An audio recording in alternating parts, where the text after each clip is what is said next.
So here we go. Elizabeth Warren is going to run for president. Now, this is, a mere formality. We kind of knew this was going to happen anyway, but she released basically her first campaign ad, doing the whole tap dance of, I'm going to launch an exploratory committee to maybe then in the future absolutely definitely run for president. So let me show you her entire ad here. It's about 4 minutes and 30 seconds long, and then we'll come back and discuss. In our country, if you work hard and play by the rules, you ought to be able to take care of yourself and the people you love. That's a fundamental promise of America. A promise that should be true for everyone. Growing up in Oklahoma, that promise came through for me and my family. After my older brothers joined the military and I was still just a kid, my daddy had a heart attack and couldn't work. My mom found a minimum wage job at Sears, and that job saved our house and our family. My daddy ended up as a janitor, but he raised a daughter who got to be a public school teacher, a law professor, and a senator. We got a real opportunity to build something. Working families today face a lot tougher path than my family did. And families of color face a path that is steeper and rockier, a path made even harder by the impact of generations of discrimination. I've spent my career getting to the bottom of why America's promise works for some families, but others who work just as hard slip through the cracks into disaster. And what I've found is terrifying. These aren't cracks that families are falling into, they're traps. America's middle class is under attack. How did we get here? Billionaires and big corporations decided they wanted more of the pie, and they enlisted politicians to cut them a fatter slice. They crippled unions so no one could stop them. We're going to turn the bull loose.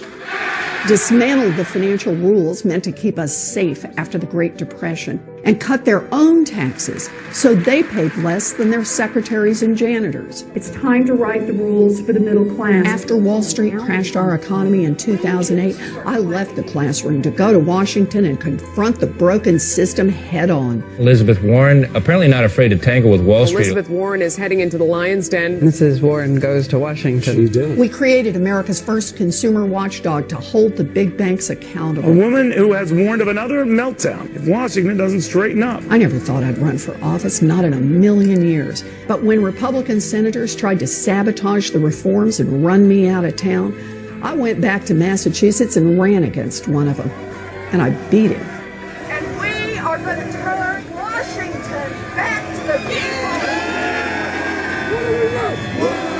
What do we love?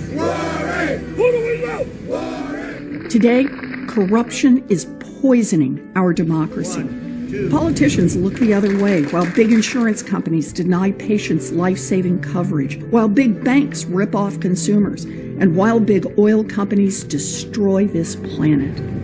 Our government's supposed to work for all of us, but instead, it has become a tool for the wealthy and well-connected. The whole scam is propped up by an echo chamber of fear and hate, designed to distract and divide us.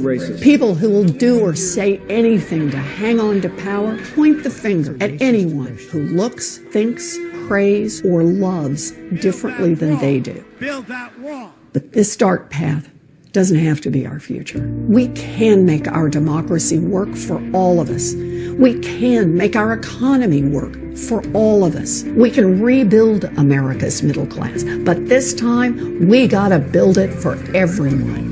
No matter where you live in America, and no matter where your family came from in the world, you deserve a path to opportunity, because no matter what our differences, most of us want the same thing: to be able to work hard, play by the same set of rules, and take care of the people we love. That's the America I'm fighting for. And that's why today I'm launching an exploratory committee for president. But the outcome of this election will depend on you. In the last 2 years, millions of people have done more than they ever thought they would to protect the promise of America. And here's what we learned. If we organize together, if we fight together, if we persist together, we can win. We can, and we will.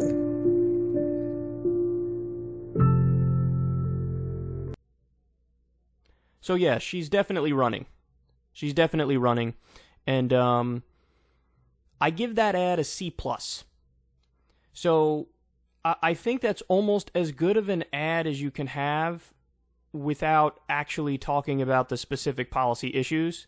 But if you watch it over again, you'll notice she didn't talk about the specific policy issues. And I have to say that gets under my skin, because then that gives you the wiggle room to not do the things that we want you to do.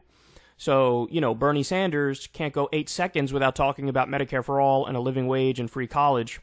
And I think Elizabeth Warren needs to start doing that. Now, I don't want to be too hard on her, because as far as populist rhetoric goes, as far as taking on the billionaires in Wall Street goes, that's as good as you can get without being specific in your policy solutions. So, if you told me that I would grade an ad a C+ when that ad had no policy specifics, I would say you're nuts. An ad with no policy specifics at the very best could get maybe a D. But no, she gets a C+, even though she doesn't bring up policy specifics, because a lot of that rhetoric in terms of going after the powerful is very strong, and also her record on economic issues is pretty strong, so we know kind of where her heart lies, even though she didn't talk about Medicare for all and free college and a living wage and stuff. So remember, she's the reason we have the Consumer Financial Protection Bureau, which gave back $12 billion to defrauded Americans. So at least on economic issues, she's the second best senator in the country by far. Obviously, number one being Bernie Sanders. So the things that I don't like, she didn't say anything about foreign policy, and that actually totally feeds into the left criticism of Elizabeth Warren, because that's her blind spot. I mean, people accuse Bernie of having a blind spot on foreign policy. Bernie's blind spot on foreign policy is nowhere near as glaring and obvious as Elizabeth Warren's blind spot on foreign policy. I mean, Elizabeth Warren voted for Donald Trump's abysmal defense budget, which was a giant increase. It was even more than he asked for. So her blind spot is foreign policy. She didn't do anything to assuage those fears in this ad. And the other thing I don't like is, and I know for this thing, people are going to call me a hard ass and say, I shouldn't, that I'm wrong on this, but I'm telling you my honest opinion in terms of how stuff lands with the electorate. Nobody really cares about your family and your personal life. Now, I'm fine with just giving people the information. Like, okay, here's, my mom was this, my dad was this, and this is what happened, end of this, and move on. Like, I'm fine with that, but you have to actually stick to that. And I think too many people want to try to make the American people fall in love with them through personal stories, and they're just not going to do that. They're just not going to do that. We're in a populist era, and people want to know exactly what you're going to do for them to improve their lives because people are struggling. So it wasn't overboard with the personal stuff, but I would just tell her, be careful moving forward now with the personal stuff, because nobody really cares. And you also got into trouble the last time you dwelled on personal stuff with the DNA thing and claims of being Native American.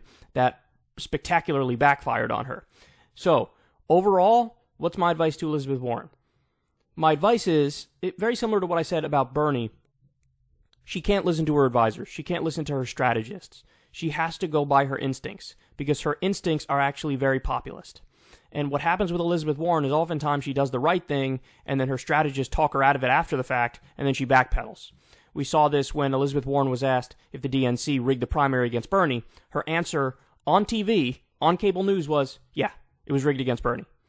And then, 3 days later, she backpedaled completely and said, well, I'm not sure about all that. Maybe, see, what had happened was the sun was in my eyes and I didn't know exactly what properly happened and blah, blah, blah, blah, blah. So she needs to go by her instincts and not listen to her strategists, because here's what's going to happen in Elizabeth Warren's camp. You're going to have idiot Democratic strategists who try to convince her, oh, Elizabeth, you have to appeal to the middle of the country. So you have to be more moderate and more centrist, and you have to be careful with all this class war rhetoric, and you have to appeal to a broad range of people, so we need you to be a very milquetoast kind of Democrat, and return us to normalcy. That's going to be the big problem. If any Democrat that runs on we need to return ourselves to normalcy, they're going to get destroyed. Because we're not going back. We're not going back to the 1980s. We're not going back to the 1990s. That old playbook needs to be thrown out. It's a populist era. It's an anti-establishment era. It's an anti-corruption era. So Elizabeth Warren needs to trust her instincts. She needs to do the class war rhetoric. She needs to talk about the billionaires in Wall Street and how your average person is getting screwed and ripped off, and we got to change the rules, and like all that stuff is good. You have to be populist. You have to be anti-corruption. You have to be anti-establishment. I think that in her campaign, there's going to be a tug of war going on where her strategists are going to try to get her to not do that and say, oh, that's divisive rhetoric, and you don't want to alienate wealthy people, and blah. And I'm serious. This is what happens. This is the Hillary Clinton philosophy, the Bill Clinton philosophy, the neoliberal corporate centrist philosophy, and that is still that Washington bubble conventional wisdom is so strong that it's hard for even somebody like Elizabeth Warren, who has a pretty solid voting record, especially on economic stuff, it's hard for her to actually put her foot down and say, no, you're wrong. I'm going to go in a super populist direction and say we're going to bust up this system. And we actually should drain the swamp. And also, I'm afraid that she might mistake the idea of being a confident and aggressive candidate. She might mistake that for getting in the gutter with Trump. You're not going to win if you get in the gutter with Trump and you play gutter politics. You're only going to win if you bash him over the head with policy substance and you are a serious adult for the American people in terms of proposing real solutions. Okay? You can't, decide that he calls me names, I'm going to call him names. You know what I mean? Like, that's not going to fly, because he's going to win in that realm, because that's where he's the Michael Jordan. He's the Michael Jordan of fucking hurling insults and having witty, clever comebacks that, go for you at a personal level. So, and that's why I think Bernie's just a much better candidate, because he's going to stick to the policies and clobber Trump over the head with policies and not even think about getting in the gutter in terms of the personal attacks and stuff like that. Whereas Elizabeth Warren has shown she will get into the gutter and do the personal attacks. So overall, I think she's going to be a positive influence on the race. Some people say, oh, I only want Bernie to run and him to be the only progressive candidate. No, I mean, what we really all should want is as many progressive voices as possible, as long as there are more establishment voices. So the establishment people split their vote more, and then the progressives are the ones that are left standing. So it's okay that that she's running. She's going to be one of the better candidates in the race, even with her shortcomings. But that being said, I think Bernie's going to run, and when Bernie runs, he will be the one that I support. And then there will be, like I said, I'll do a power rankings when we get to that point and when we have all the candidates. We're not at that point yet, but there you have it. Elizabeth Warren is definitely going to run in 2020.